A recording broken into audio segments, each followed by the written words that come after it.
Pessoal, eu vou lhes dar um presente. Para quem não conhece, é um livro sensacional, tá? É um diamante, é um peixinho de ouro. 100 anos de solidão. Olha, tem livros que vale a pena esperar. Eu comecei a ler 100 anos de solidão online, né? E eu não consegui me adaptar muito bem na leitura digital e tudo mais. Eu prefiro muito mais o físico. Aí eu comecei a ler, eu falei, nossa, tá bem escrito, eu li uma, duas. Aí eu falei, vale a pena ler depois. E passou-se muito tempo, né? Às vezes eu sou bastante paciente para conseguir uma boa leitura e por vezes eu me decepciono. Eu tipo, poxa, eu esperei 2 anos, 3 anos, ou até muito mais, para ter isso em mãos. E quando eu vou ler, eu falo, não, não correspondeu às minhas expectativas. Mas Senhor de Solidão cumpriu assim com exatidão, me surpreendeu até.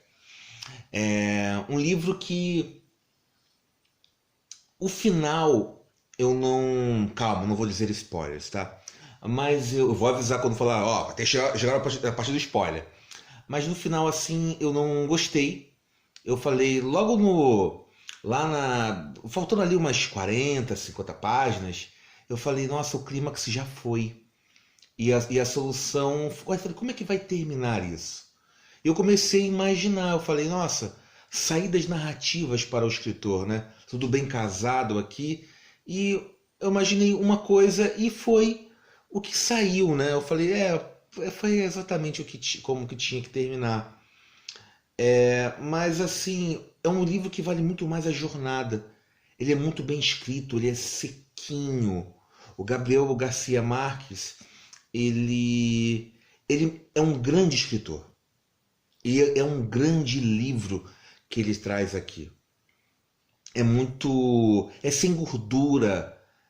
O J.M. Coetzee, que fez lá o Desonra, é parecido, até eu prefiro o Coetzee nisso, só que aqui ele traz humor, tem um grande drama na família que nós vamos atravessando ali 7 gerações e nós vamos nos interagindo, e é uma história da América Latina, apesar de ser universal, isso acontece do tipo, eu fiquei muito no aonde é que ele está. Eu queria entender mais do que o tempo, mas o espaço ali, aonde que ele está se localizando. Ele está falando sobre o Brasil, é do Pantanal, é da Amazônia. Aí depois eu não, ele é um autor colombiano, apesar de ter falecido no México. Mas então ele está falando sobre a Colômbia. E nós somos tão próximos e vemos essa Amazônia, por assim dizer, tão nossa, que esquecemos que também acaba sendo todos os países que a têm. E quando eu ouvi ele falando sobre os povos indígenas, em termos de cultura, eu falei, isso é Brasil. Aí, não, isso acaba sendo América Latina e também isso é da Colômbia. E ao que ele está se referindo esses 100 anos de solidão? É da família, os Buendia, ali é o espaço de Macondo, que é o local onde se passa. Ele se refere a nós mesmos que podemos viver até 100 anos, mas mesmo assim, no espaço da nossa vida, vivemos em solidão. Ou está falando só em algum local da América Latina, no caso da Colômbia, do quanto vivemos solitários naquele período do tempo onde ele está localizado. E acaba englobando um pouco de tudo. É um livro muito bem pensado, bem escrito, ele vai e volta com um domínio. É que acaba sendo exigente, mas se você for analisar todas as partes, acaba sendo um livro perfeito. E aí também fica um outro pensamento. Eu falei, nossa, eu queria ter conhecido esse livro, eu queria ter lido esse livro enquanto eu estava no ensino médio, por exemplo. é que nós somos assim muito empurrados, e é claro que é uma gama de livros para nós conhecermos em termos e o plano em termos de estudo, né? E a média não falando não dos estudantes, mas a média da população é ser média. Então você exigir demais acaba sendo, mas eu nunca eu sempre vou pro lado que eu prefiro superestimar do que subestimar o potencial humano. E é um livro que tinha que ser apresentado, essa cultura da América Latina tinha que ser realmente mais facilmente ofertada. E não deixar só para um nome e aí, para conhecer. É claro que é um livro já famoso, mas o quanto que nós perdemos da cultura latina, da cultura espanhola, nós somos controlados muito e empurrados, mas isso tem a ver também com a questão do poderio econômico, né? Porque o poderio econômico leva também ao poderio cultural. Então nós somos muito mais influenciados por uma cultura norte-americana, por uma cultura europeia e acabamos não valorizando esses tesouros que nós temos. E a questão em termos do ensino é que Machado, por exemplo, Machado de Assis, vocês gostam? Se perguntar para outros, é um gênio. Não discordo disso. Mas acha chato? Seja sincero. Você gosta de Machado de Assis, você relê três, quatro vezes? Aqueles que fazem literatura, que têm assim, realmente o admiram e vão ler. Mas o Machado ali acaba fugindo. Ao tentar você colocar, você acaba fugindo. Mas se não fizesse isso também, nós não íamos nem conhecê-lo. A questão é que a nossa cultura acaba sendo tão deficitária que o pouco que já tem que manter esse território realmente conquistado. E você empurra, só que você perde muitas outras coisas. Então vai se conhecer um Machado de Assis, vai se conhecer um José de Alencar e vai parando por aí. As Crônicas da Casa Assassinada, a Crônica da Casa Assassinada não é muito conhecida. Aí você vai para um lado, até o nosso Paulo Coelho, que o mundo todo admira, e eu tenho uma rusga, né, com os livros do Paulo Coelho. Eu falo, em termos como autor, eu falei, nossa, você gosta do Paulo Coelho?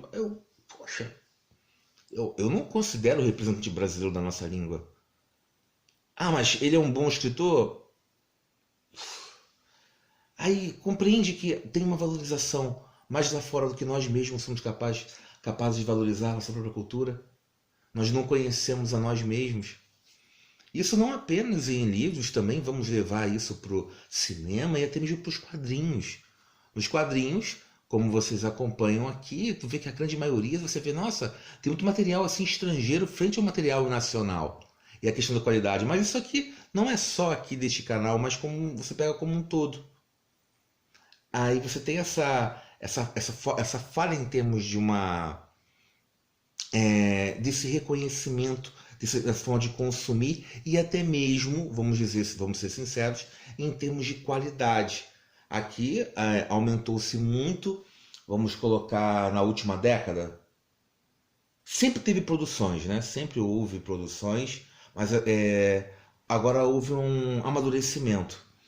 E na questão, mas isso para a nona arte, né? Já para a literatura, a coisa é bem diferente. Nós temos grandes representantes, autores que se fôssemos uma nação, é que o Nobel, ele não depende tanto da qualidade e do domínio literário dos seus autores. Ele também depende de uma votação e um reconhecimento frente à população. Então, pelo menos o Nobel da Literatura nós não vamos adquirir tão cedo. Não é porque não vamos ter X ou falta, é mais porque o brasileiro ele tem outras preocupações, outras batalhas. O brasileiro tem outros passos. Claro que o passo fundamental é a cultura, que é a educação, mas ele tem que ter várias conquistas antes de ganhar o Nobel. O Nobel na literatura acaba sendo uma consequência frente a um amadurecimento da sociedade. Então nós temos que, na hora de escolher políticos, temos que ver o nosso voto. Na questão de consumir algo, a forma como nós nos vemos como sociedade. O que está acontecendo, por exemplo, agora, não é de levantar bandeiras e bandeiras extremistas, tanto de um lado quanto de outro, e não ver o que está acontecendo. Mas um lado tem os seus pontos, o outro também. E ficar no meio do caminho é a pior coisa que se tem. Sim, mas vamos ver o todo. Vocês só ficam brigando entre as folhas enquanto a floresta tem chamas. O país está muito mal orquestrado e é claro que existe uma manipulação frente a isso, ao controle. Tá? Então, para você controlar algo, então controle a educação. Controle a cultura desse povo. Controle o pensamento. Frente ao pensamento crítico, você pode realmente notar a realidade que você tem. Você vai ler o jornal e um retrato é contado da realidade e ele é apresentado. Seja uma fotografia, um vídeo ou um texto. Entendeu? E então você acaba, se você acreditar puramente no que é passado, e você está tão preocupado com outras coisas, está preocupado em ganhar o seu dinheirinho e a sua comida para se manter, você acaba não notando o que é aquela realidade, quem é que ganha em apresentar, o que é que está acontecendo e quais são os interesses envolvidos e o que realmente lhe cabe saber. Aí você tem tanta informação que você acaba entrando no efeito blazer. Você vê pessoas morrendo, guerras acontecendo, e você fala, nossa, eu sou feliz porque eu estou vivo. Mas você não tem nenhuma água com tratamento, ou você não tem eletricidade, você se contenta com pouco. Mas, na verdade, nós nos contentamos com pouco. O que nós queremos? Apesar de ter aquele estrangeiro, mas, no fundo, a essência acaba sendo a mesma. Nós queremos ter uma família, queremos ser felizes, queremos nos divertir, rir, fazer sexo, conversar com amigos, ler quadrinhos, ler livros, mas fazer um hobby, fazer o nosso exercício aqui, se divertir. Então você acaba, claro, tem a questão de você, na questão da pirâmide, até mesmo os graus da sociedade que você vive. Mas por mais que você tenha uma outra classe econômica, sua classe seja de D ou para A, ou super e tudo mais, ou mais A, vocês acabam tendo a mesma coisa em comum. Claro que um vai beber a água, enquanto o outro vai beber uma outra bebida muito mais, um vinho caríssimo, mas as necessidades humanas acabam sendo as mesmas. Você não foge muito disso. Todos dormem, todos defecam e por assim vai. Mas o ponto é que esse pensamento crítico está sendo tirado de nós. Mas voltando aqui, todo esse queixume, e nisso já se vão lá os 13 minutos, vamos voltar ao livro. Eu nem abri para o estilo, né? Tá, esse livro ele vai falando aqui sobre a América Latina. Mas mais do que isso, ele vai falando ali sobre a família. Então, eu vou entrar na área de spoilers. Não conhece o livro ou só tem recomendação? Quem sou eu para julgar a maturidade de quando você deve se ler esse livro? Mas leiam. É só o que eu peço. Chegue a um ponto que vai ser uma leitura gratificante. Ele não vai começar tão bem assim, apesar que, em termos de livro literário, é um primor. É uma joia isso aqui. Aqui, ó. Tá, vou falar um pouco da edição. Ó, capa tá fofinha. Tem algum material, tipo uma espuminha aqui. Isso aqui é gostoso, você vai lendo. É da editora Record, tá? Tá linda essa edição. A Record eu tinha um pouco de mágoa, porque ela tem mania de alguns livros descontinuar a série, por mais que seja lá fora, ainda sejam publicados, né? Mas olha só. Muitos anos depois, diante do pelotão de fuzilamento, o coronel Aureliano Buendia, ou Buendia, havia de recordar aquela tarde remota em que seu pai o levou para conhecer o gelo, Olha os tempos verbais. Ele vai passado, presente, aí vai falando do futuro, depois volta. Para você fazer isso, você tem que ter um domínio. E houve aqui uma proposta literária diferenciada. Trabalha muito com o realismo fantástico, mas até mesmo dentro do realismo fantástico tem uma diferenciação. Ele trabalha com uma fantasia que você não sabe o que está acontecendo. Do tipo, não é que você sabe o que está acontecendo, do tipo, tá, isso aqui é o irreal e é o real. Mas o quanto você está falando da realidade. Ele dá uma cutucada na questão em termos de história de quanto nós não reconhecemos sobre isso. E até justifica aquela tanta fala de quase 13 minutos aqui do vídeo, eu falando desse retrato. Mas o que acontece? Ele fala sobre um fato real que a realidade foi modificada e que está no livro e acabamos reconhecendo a realidade nisso. Ficou confuso? Por meio de um meio fantasioso, eu conto minha realidade, que foi transformada em fantasia. Então, quer dizer que o real, vocês estão vivendo a fantasia.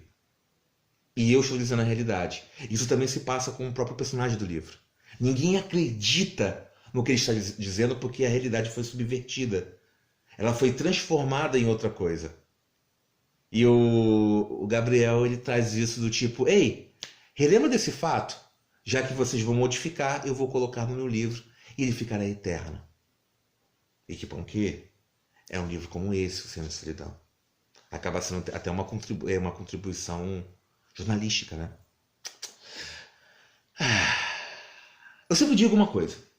Um livro, ele tem que, além de entreter, é claro, né?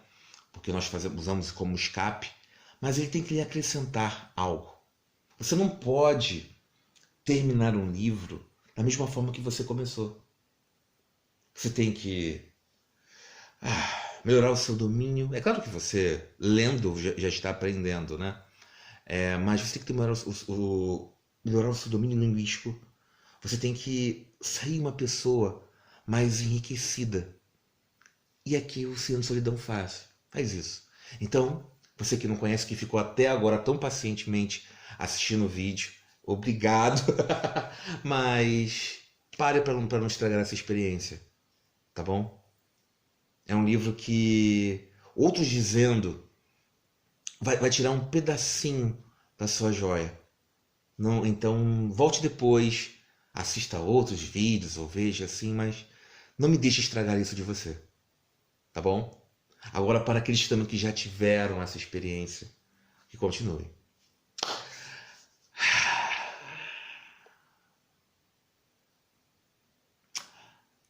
Eu adorei a Úrsula.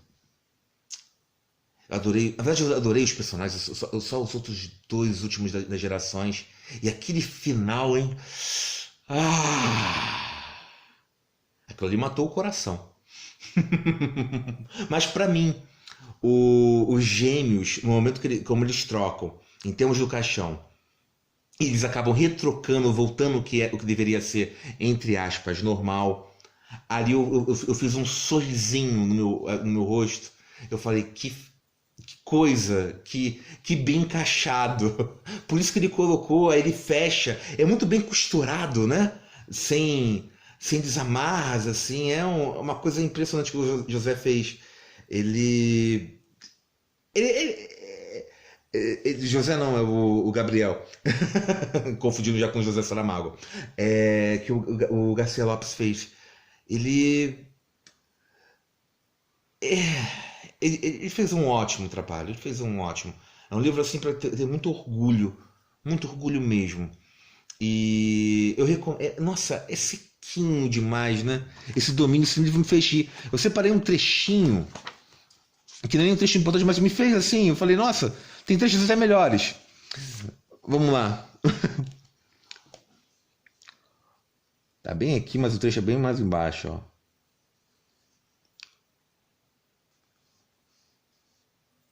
No domingo, Embora ninguém houvesse revelado com franqueza, embora nenhum ato militar tivesse turvado a calma tensa daqueles dias, o povoado inteiro sabia que os oficiais estavam dispostos a evitar, com tudo que é tipo de pretexto, a responsabilidade da execução. No correio da segunda-feira chegou a ordem oficial. A execução teria que ser cumprida num prazo de 24 horas. Naquela noite, os oficiais puseram num cap 7 papeizinhos com seus nomes, e o inclemente destino do capitão Roque Carniceiro apontou com o papel premiado. O meu azar não perde ocasião, disse ele com uma profunda amargor. Nasci filho da puta e filho da puta morro. Me pegou de surpresa isso aqui. Em todo momento ele pega, né? Página a página, você não consegue, assim, qual curva que dá? O Aureliano tão calmo e ele virar esse... Tá, você sabia que ele ia ser fuzilado. Ele também não era uma flor que se cheirasse, né? Aquela pedofilia dele. Você fica, nossa, por que ele tá fazendo isso? Os irmãs, mas acabou... Lembrou um pouco Lolita, né? E depois eu falei, ele tem algum problema, alguma disfunção sexual. E acaba tendo uns 17 filhos. E por que foi que ele falou uma fala e o quanto que isso... Nossa, o quanto isso pode levar nos dias de hoje. Uma fala dele condenou todos os filhos. As gerações que são atrás de o José, então... O que falar dos ciganos? Aqui o tempo é meio difícil de você colocar, né? O quê? Até mesmo as distâncias. Se os ciganos eles voltavam de tempos em tempos, através de suas caravanas, fazia muito tempo que eles tinham, anos. Como é que o ano é demarcado aqui? Se eles não sabem que a Terra é redonda, eles não sabem o que é gelo, o relógio, temos o dia, o ano. Claro que as estações são demarcadas, né? Você consegue reconhecer. Mas o problema é que Macondo chove muito. E você tem tempos, assim como tem as chuvas de gelo e fogo, né? Em que as chuvas duram anos, 4, 5. Como é que fica essa demarcação em termos de controle? É possível esticar? É como você falando assim, a Úrsula, ela vive aqui muito. Até que ela parou de contar e se cansou. E também tem esse senso de tempo ali é roubado. Ela pode não ter vivido tanto quanto aparentou. Porque não tem esse controle. É aí que entra a questão do realismo. Você pode considerar que é o nosso ano, tempo normal, lá os 365 dias, ou você pode considerar que é um tempo quântico entre eles. E é muito legal nessa questão em termos da fantasia, em que no passado acabava sendo real. E agora acaba não sendo. Não é porque ele não existiu. O New Game ele trabalha com isso, mas o New Game não é que ele criou. Nós temos outros experimentos fazendo frente a isso. Aquela realidade existia, assim como Camelot é apresentada. O dragão existia, mas a realidade ela é configurada e agora não tem mais. A realidade engessou. E o Gabriel ele trabalha bem isso. E você fica pensando sobre esses acontecimentos e até mesmo um livro. Falar um pouquinho do final. Mas o que você não gostou? Não é isso, não é isso. É que esse livro me surpreendeu muito, de página a página. E como eu parei de pensar, eu falei, nossa, vai acontecer isso. Esse livro, ele também vai contar, ele está contando a história da família. Aí eu falei, poxa, e a grande previsão vai ser essa. Aí eu falei, nossa, mas tá, isso é o que eu penso. Mas ele vai me surpreender. Aí quando eu falei, não tinha pra onde fugir, né? É a questão em termos de Lost, mas o senhor Gabriel Garcia pontilhou muito bem. Qual o meu personagem favorito? Gostei muito do Aureliano. Muito. Não... José Arcádio também, primeiro. A primeira geração é muito boa, né? A Úrsula com o José, ele é visionário, ele vai trazendo. Então, os dois filhos também. Caramba, deixar todo mundo de fora. Falar dos personagens um a um. E é também para usar colinha, né? Tá. Gostei da Rebeca. Achei... A Amaranta, então, era tão incompreensível. Como eu pensei em fazer essa resenha aqui, eu falei, nossa, eu não posso esquecer da Amaranta. Porque ela tem um quê? É uma personagem que eu não consegui compreender. E eu acho que ninguém consegue do tipo, mulher, vai ser feliz. O que te atrapalha é a timidez. Eu dar essa raiva e você pensando em um personagem fictício. Tá. A Pilar também, porque... dizem que a Úrsula que viveu mais, mas a Pilar... ela vai aparecendo, ela acaba sendo essa grande avó, assim, em termos da estrutura e tudo. Você pode considerar que ela era uma... Não vou falar. Tá. Os 17 aurelianos eles chamam atenção de forma diferente, mas acabam não todos sendo um só, mas tendo esse trágico fim, né? A irmã de Isabela me surpreendeu. Nossa, ela é um anjo, né? A beleza e tudo mais, as outras pessoas se matando, é um quê nisso?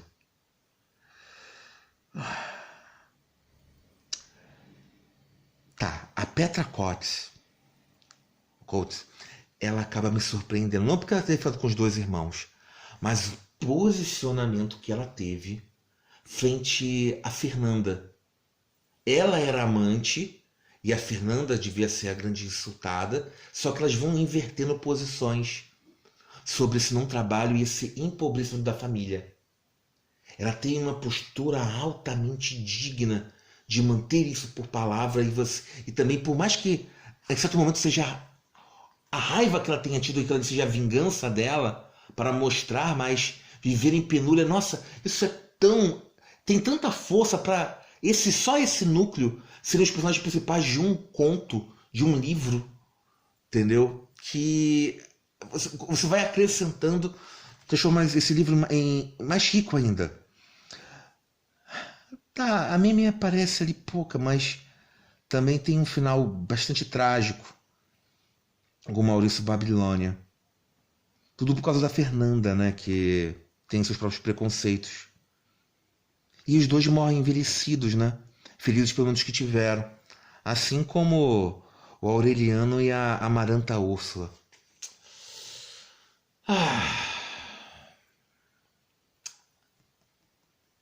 Quando chega a parte do bebê carregado por formigas, carrega teu coração junto. Descaso, dor.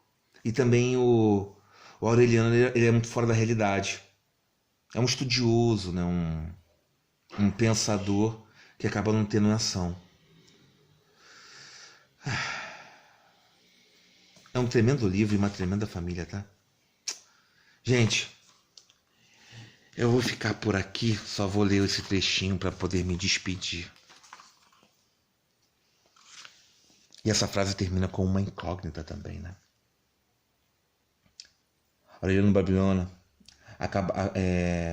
Vamos lá, vou ter que voltar um pouquinho mais. Aqui, ó.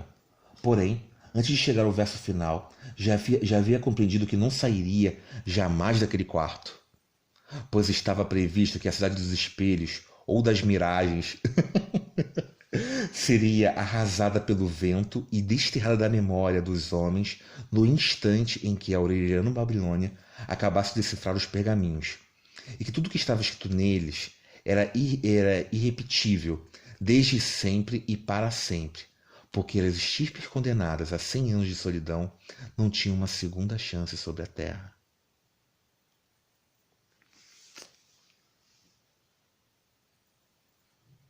Que final bem escrito. Gente, até o próximo vídeo. Abraço e fui.